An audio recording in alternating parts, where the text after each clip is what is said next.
What happens when a black mechanic decides to rewrite a map that the generals didn't even bother to read?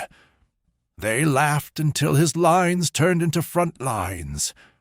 What happened next silenced the entire headquarters.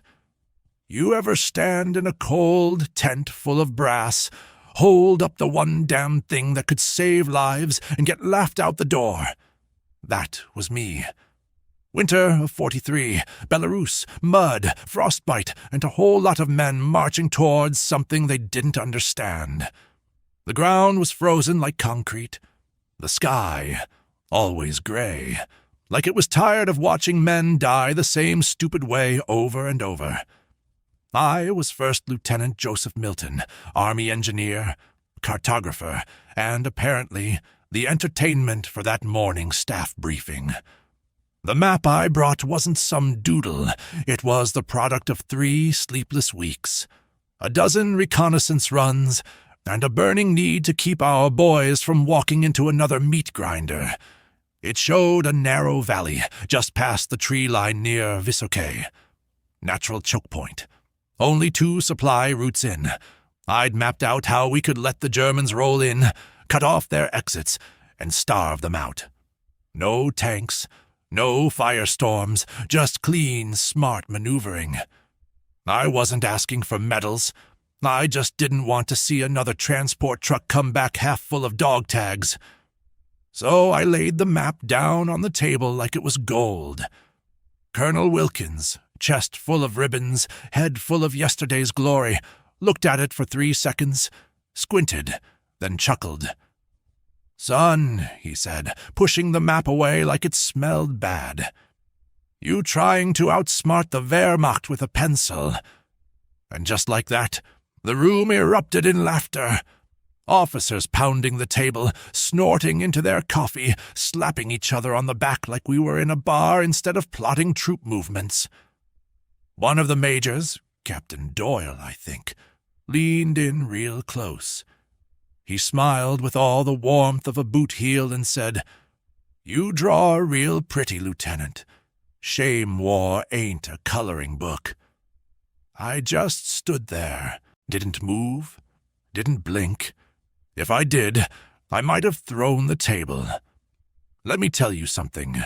You can take a man out of the south side of Chicago, put him in uniform, give him rank, but you can't erase what he learned back on the street corners. I knew that look they gave me. It wasn't just about the map. It was the same look I saw from Union foremen when I had better ideas than they did. The same look from white supervisors when I ran the numbers faster than them at the steel plant. It said, "Who do you think you are?" What I thought I was a man trying to save lives. Later that night, I sat alone in the corner of our makeshift barracks, rolling that same map up slow, like folding a flag for a funeral.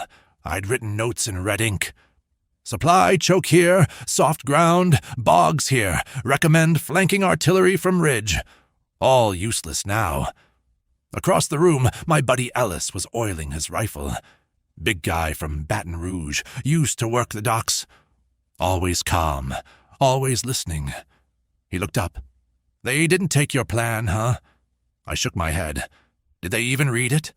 "They laughed at it." Ellis snorted. "Not at me, at them." "Well," he said, "laughing don't stop bullets. Or fire." Next morning they had a new assignment for me. They called it a logistics check. Translation: get me the hell out of headquarters and into the mud where I couldn't annoy them with logic.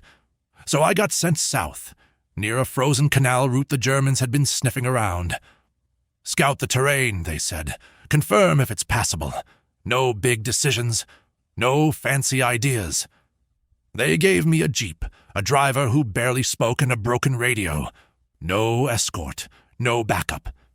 You'd think, given all the trouble the Nazis caused, they'd be real careful with where their engineers went. But no.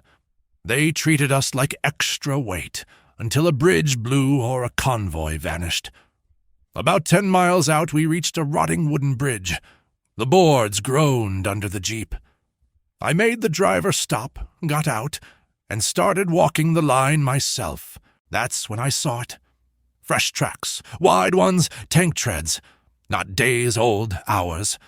And the logs under the bridge, reinforced, not our work. These weren't farmers sneaking by. The Germans were preparing a route. Fast, quiet, real smart. I sketched everything. I wrote coordinates. I marked wind direction, potential fuel caches. I even flagged a ridgeline that, if we had mortars up there, could turn that whole valley into a coffin.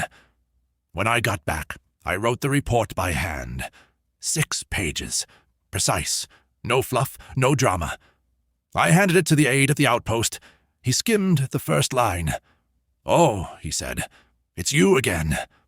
That's when I knew. They weren't ignoring my ideas because they were bad. They were ignoring me. Later that week, they posted my name on the roster, reassigned to bridge detail, manual labor, field work. Temporary. Just until the campaign advanced, they said. It wasn't about the work. I'd hauled enough bricks back home to build a church. It was about sending a message. Stop thinking. Do as you're told. One night, while hauling timber for a temporary platform across a frozen riverbed, Ellis found me staring at the stars. My hands were cracked, my back was shut, but my mind still racing. "You gonna let them bury your brain out here?" he asked. I didn't answer. He sighed. "You tried to save 'em. That map, it was solid. But sometimes, Joe, folks rather march straight into hell than take advice from someone they don't respect." I looked at him. Or someone they don't expect to be right. And that's the thing. I wasn't supposed to be right. I was supposed to nod, salute, and disappear behind sandbags. I wasn't a West Point graduate. I wasn't part of anyone's club. I was a black engineer from the wrong part of the country, with too many thoughts and not enough medals. But I knew that terrain better than any of them. I'd walked it, measured it, studied it until the lines blurred, and I knew what was coming, but no one was listening. What happened next changed everything. You do not want to miss what unfolded when the system tried to silence the wrong man. They didn't throw my map in the fire. That would have taken effort. They just left it on the damn table, rolled up, ignored, like a lunch receipt from a diner nobody liked. That's how they treated warnings around here. Not with resistance, not with debate, but with flat-out neglect. Like silence had more authority than evidence. Back in engineering school, they told us, if your numbers are right, your voice will carry. But out here, the only thing that carried was seniority and the weight of your skin color, if we're being honest. I was back on bridge duty the morning it started.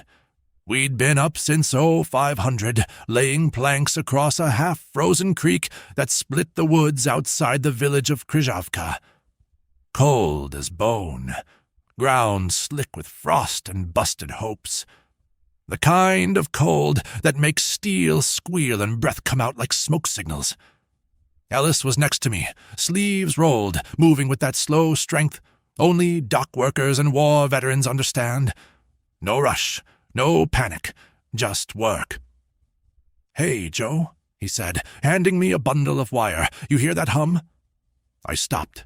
Not wind, not birds. A low, distant rumble. Treads, not one tank, not two. A column. We ducked behind a fallen pine. Seconds later, through the mist, we saw them. Panzer IVs, 3 of them. Then more. Then a fuel truck. Then infantry on foot. They weren't sneaking. They weren't rushing.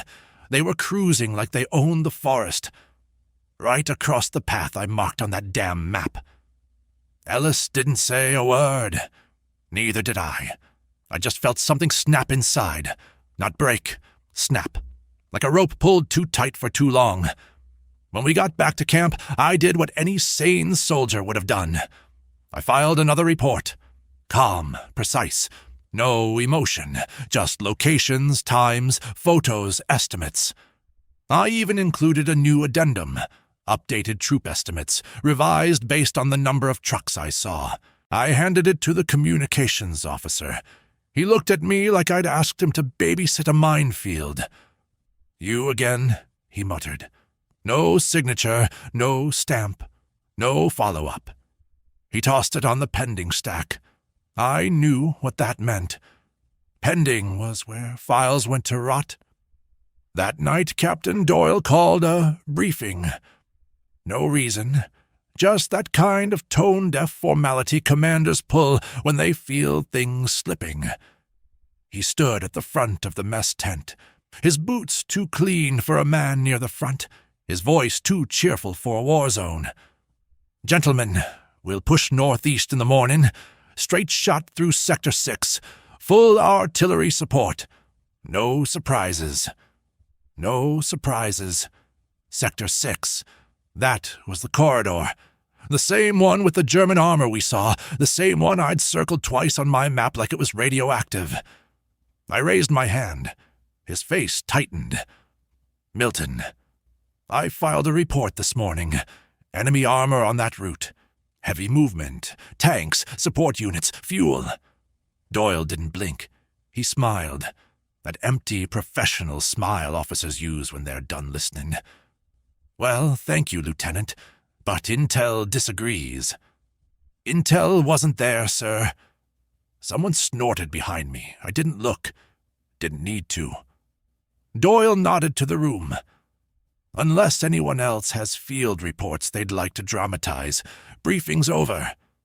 He said, dramatize like I was some kid trying to get attention, like I didn't spend that morning inches from tank treads while laying boards for men who'd never come back if he had his way.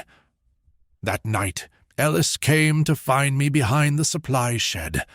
I was sitting on a crate, chain-smoking, staring into nothing. He leaned against the wall, arms crossed. "You ever wonder," he said, "if these men would rather lose with their own idea than win with yours?" I didn't respond. "'Cause I'm starting to think," he went on, "some of 'em ain't afraid of dying. They're afraid of being wrong." That line stuck with me.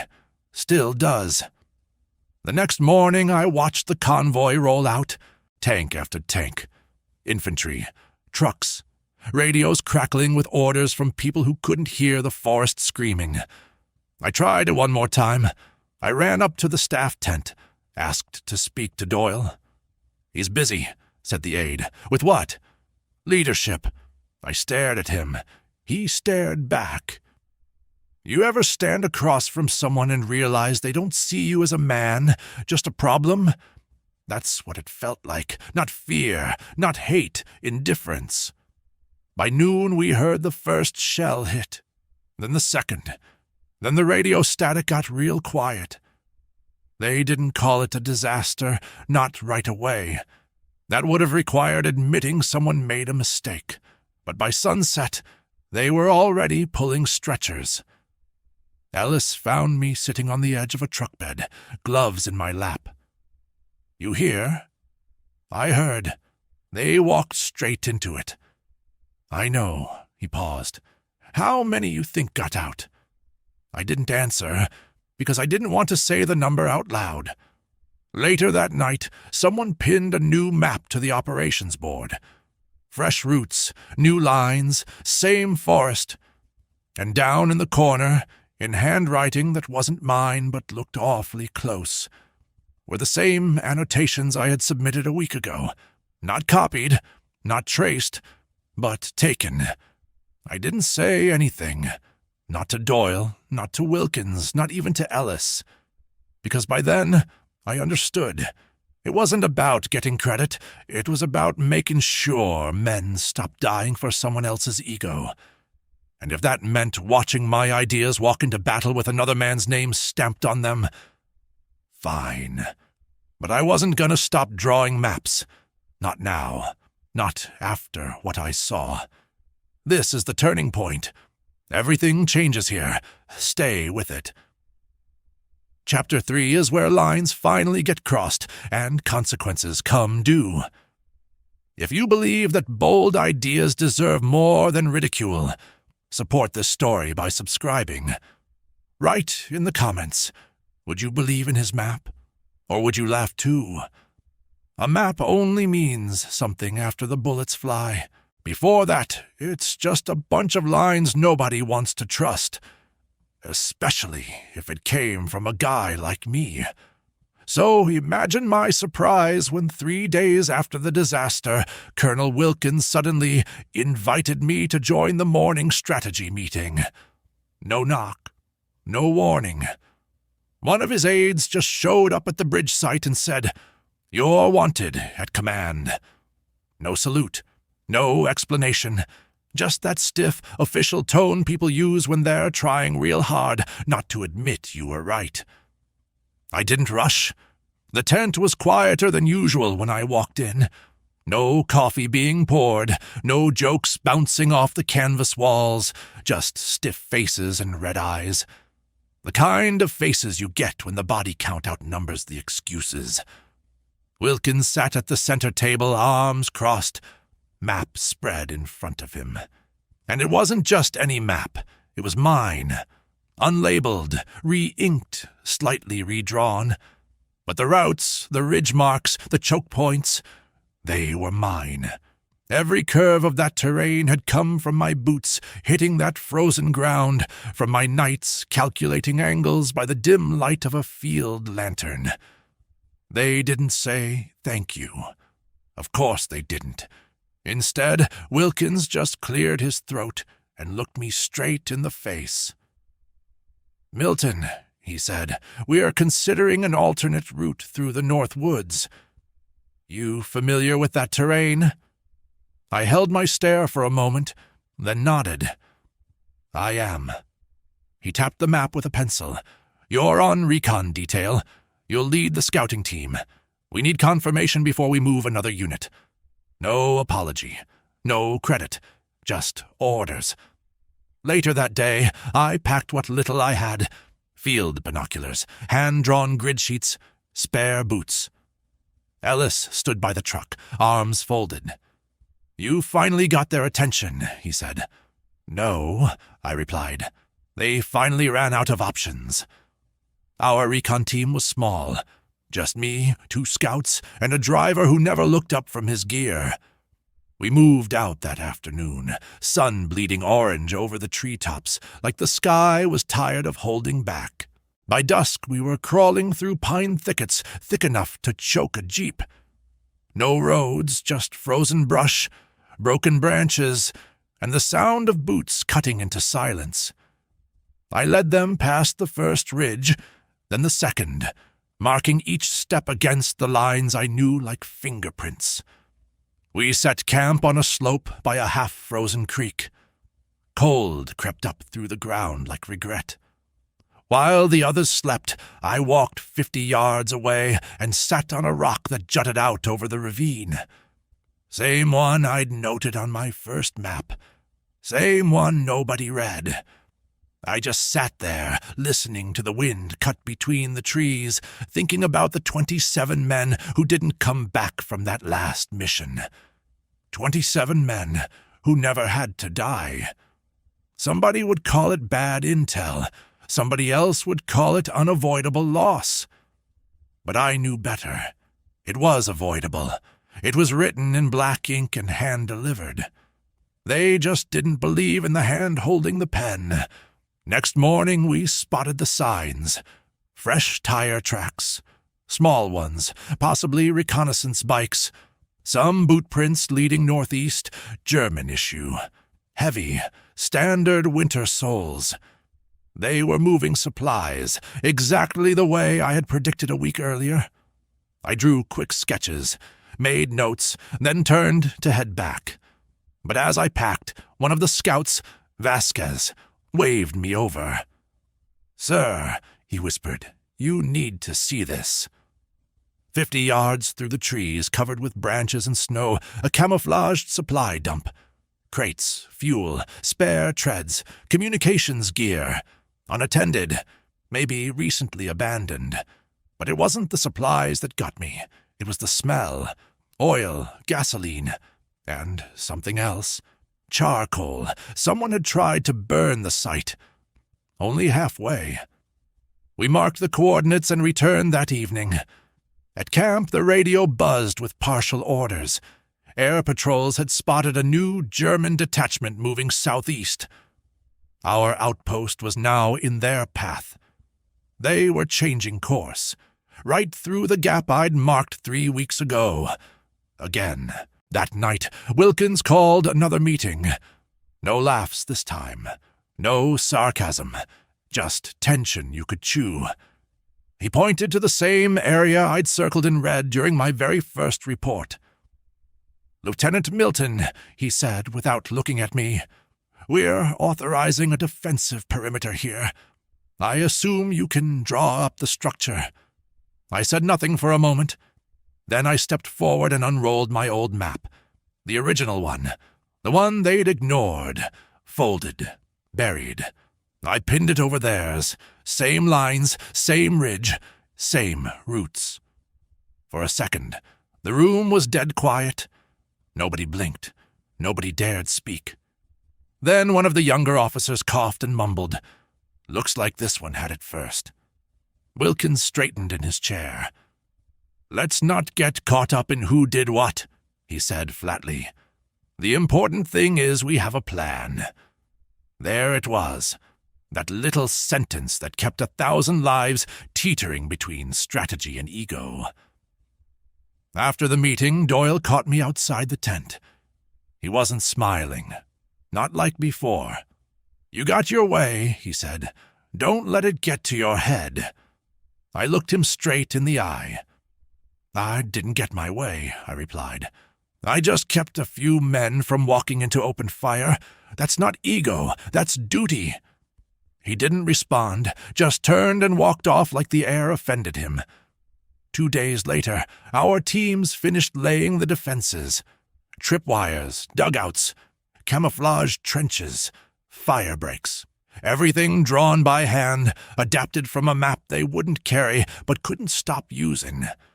The German column came at dawn, and they hit everything we built. Right where the lines were drawn. They came expecting an open road. They left behind smoke and silence. Nobody said it was my map. Nobody stood up and gave a speech. But the next morning, Ellis brought me a mug of coffee. "Guess they don't laugh at lines anymore," he said, setting it down beside me. I didn't answer, because it wasn't about the laugh. It was about the silence that followed. That silence won't last.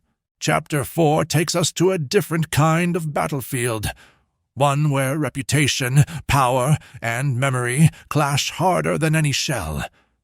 You'll want to see how this unfolds. The fire burned for nearly 2 days.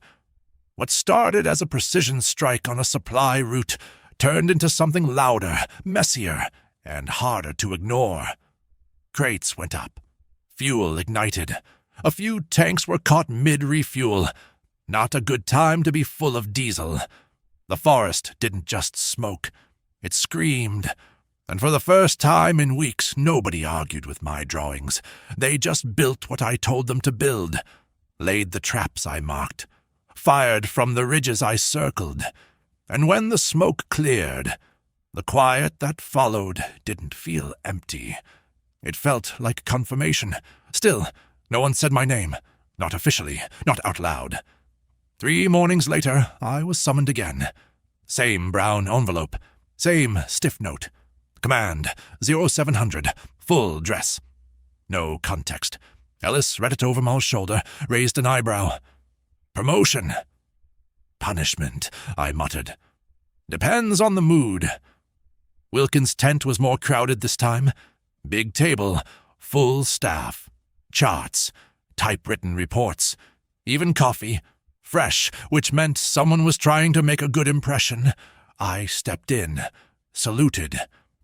Wilkins didn't waste time. "Lieutenant Milton," he said, "due to recent success in terrain analysis and field coordination, your role is being redefined. You'll be reassigned to battalion planning, effective immediately." That was it. No handshake, no ceremony, no mention of the fact that 3 weeks ago the same men in this room had laughed me out of it. I didn't smile, didn't scowl, just said, "Understood, sir." But let me tell you something. A change in title is not a change in standing. I reported to the planning office the next day. A cramped shed beside the munitions dump with one broken window, 2 dented chairs, and a desk that leaned to the left. They handed me a stack of files and a cup of coffee that tasted like regret. Major Collins was already waiting. Older, wire-framed glasses, always squinting, even indoors. One of those officers who believed every problem could be solved by increasing paperwork. "You'll be reviewing topographic inconsistencies and confirming route feasibility," he said without looking up. "You'll report findings to me, not directly to command." I nodded. He looked over his glasses. "And please avoid editorializing. We need facts, not theories." I bit my tongue, hard. I wanted to say, "Facts are why I'm here. Theories are why you're short 27 men." But I said, "Understood." The work was slow. Each morning I received field maps from various squads, most of them incomplete, a few barely legible.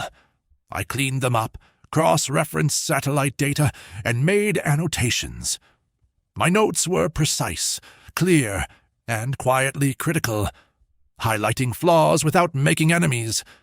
At least, that was the goal. But the more accurate my maps became, the more quiet the room got. People stopped chatting when I entered. Some officers refused to look at me directly.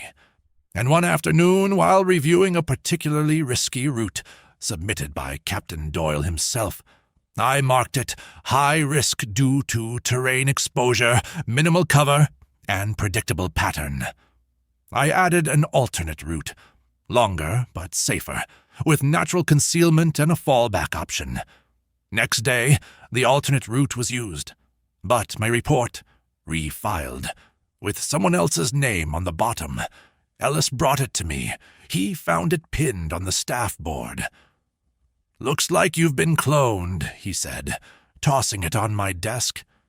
I didn't flinch. I was too used to being edited out of my own work by then. Later that week, during a cross-unit briefing, a colonel I didn't recognize stood up and began walking through new recon-based terrain strategies. He spoke clearly, confidently. He pulled out a large printout. And there it was, my map. Uncredited, unmentioned, but unmistakably mine. Every line, every note, even the compass calibration error I'd found and corrected manually. Ellis leaned over, whispered, "Want me to say something?" "No," I said, "not yet. Here's the thing. When you've grown up having to prove your worth twice just to be heard once, you learn to pick your battles. And this wasn't about glory. It wasn't about a nameplate or a commendation letter. This was about staying in the room long enough to change the room. The next challenge came 2 days later. We received intelligence. 2 German units were moving westward toward a crucial crossroads near a village called Krushen. The terrain was steep, the roads narrow. Perfect spot to split their forces or bottle them entirely. Command saw a push opportunity. I saw a trap. Their suggested route led straight between 2 slopes with no exit road, no high cover, and no communications fallback. All it would take was one artillery burst from the ridge, and half a company would be stranded. I drafted a counterplan, outlined ridge positions, concealment strategies, even decoy movements to draw the enemy out before engaging. Submitted it that night. Heard nothing for 2 days. Then, on the 3rd, a new operation was launched. Same decoy strategy, same placement, same fallback line, and once again, same absence of credit. But that night, something shifted. Colonel Wilkins summoned me personally. Just him, no staff, no clipboard. I entered the tent, saluted. He was seated, reading something. Finally, he spoke. "You're not here for glory, are you?" It wasn't a question. It was a test. "No, sir," I said calmly. He nodded slowly. "You saved more men this month than I can count, without asking for anything." I stood silent. He folded the paper in his hand, one of my original maps, the one with my initials in the corner. "Keep doing what you're doing," he said. "We'll talk again." Then he dismissed me. When I stepped outside, the air was colder than usual. Ellis waited near the edge of the clearing. "You good?" "Yeah," I said. "Good enough." He handed me something, a folded slip of paper. "What's this?" "Copy of the latest ops directive, bottom right corner." I opened it, and there it was. 3 letters printed in small, tight font. JM, not big, not loud, but real. That little mark meant more than a speech ever could. But the fight's not over. Chapter 5 takes us deeper, where influence turns into tension, and silence becomes resistance. You'll want to hear what happens when the system starts to crack, a name in the corner of a page. 3 small letters. JM. After everything, the laughter, the silence, the erasure, that was what I got. And you know what? It was enough. Not because I needed validation. I had passed that threshold a long time ago, but because it meant they finally couldn't ignore me. Not completely. Not forever. But this chapter ain't about recognition. It's about what happened when that little bit of credit started to rattle the walls of a very old, very brittle system. 2 days after the operation at Crushen, I was called to sit in on a meeting with the regimental logistics officers. First time. Not as a clerk, not as a runner, as a voice. That room was different. Tighter, smaller. No crowd, no grand speeches, just strategy. Captain Doyle was there. Didn't even glance at me when I walked in.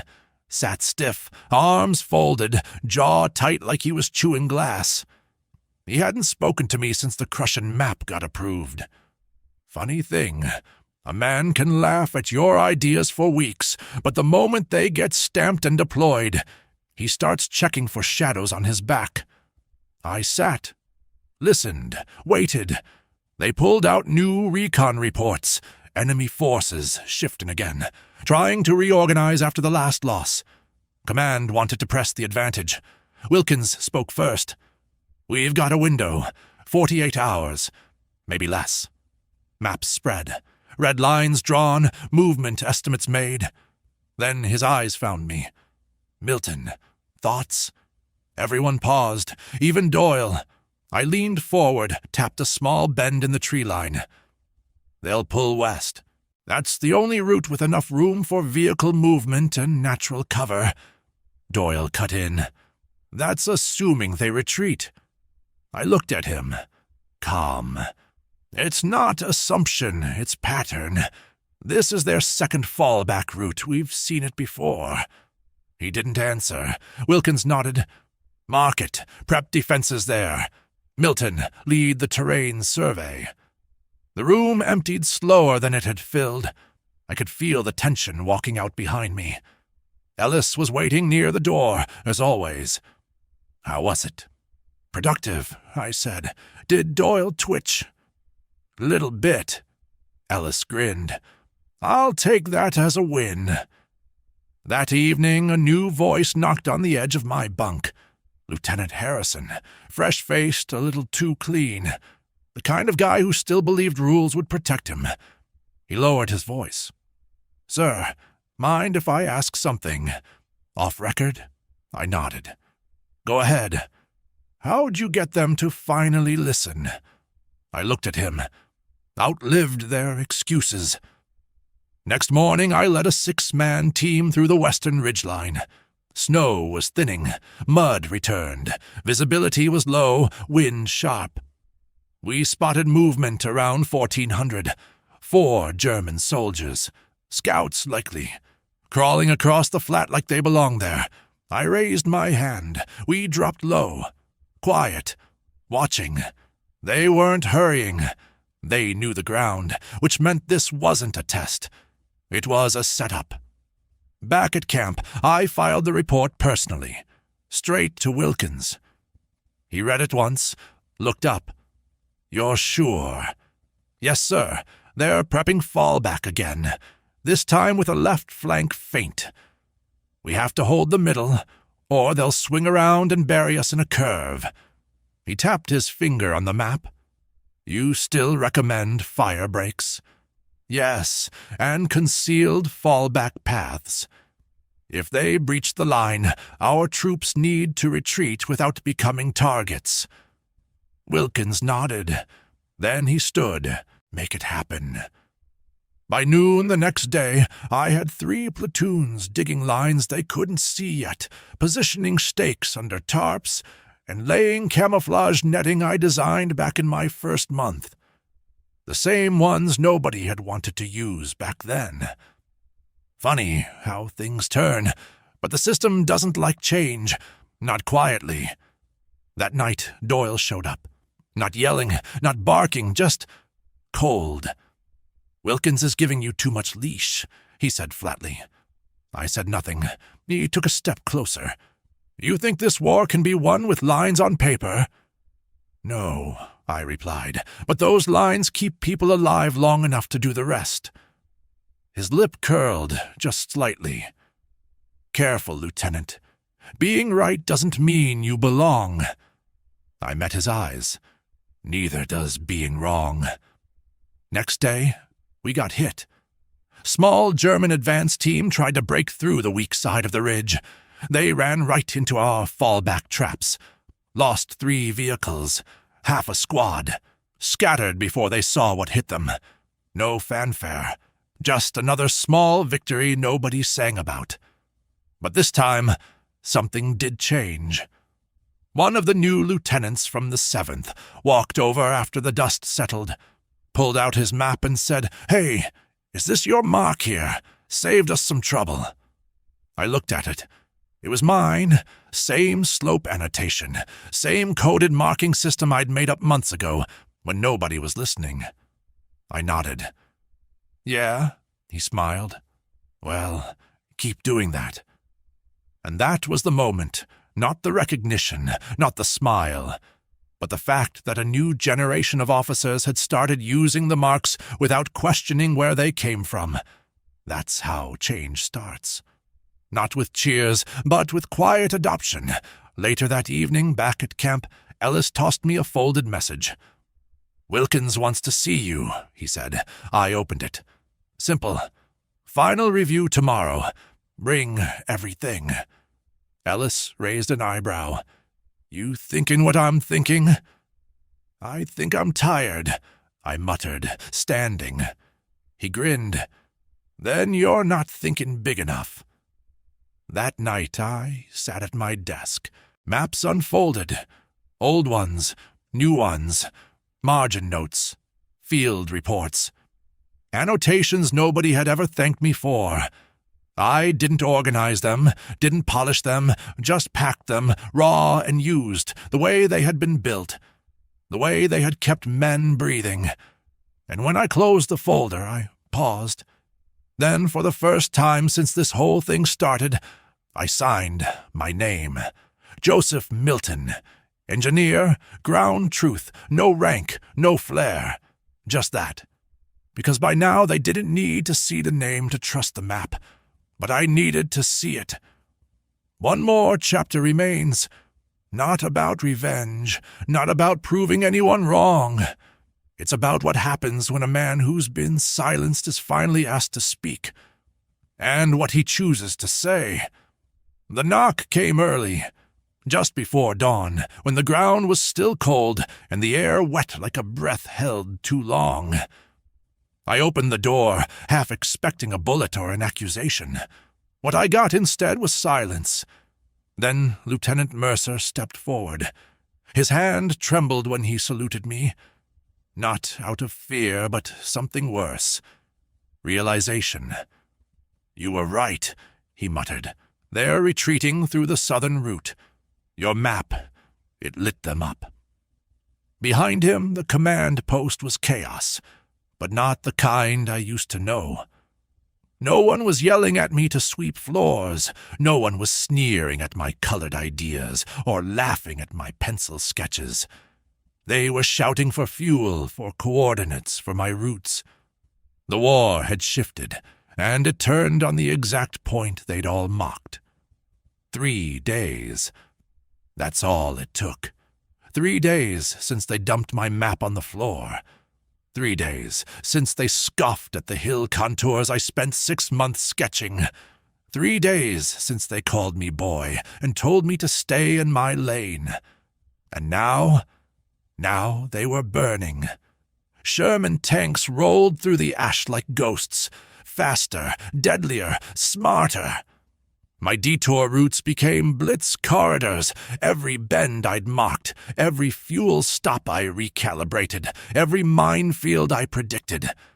It was all there. And the Germans? They never saw it coming. From the ridge, I watched them try to flee through the exact marsh path I'd baited in the sketch. The one they said was too clever for a mechanic. That swamp swallowed entire convoys. Their laughter had turned to static, their firepower to smoke. One of the officers, Colonel Davis himself, came up to me that night, dirt on his face and something cracked in his voice. He didn't say, "Thank you."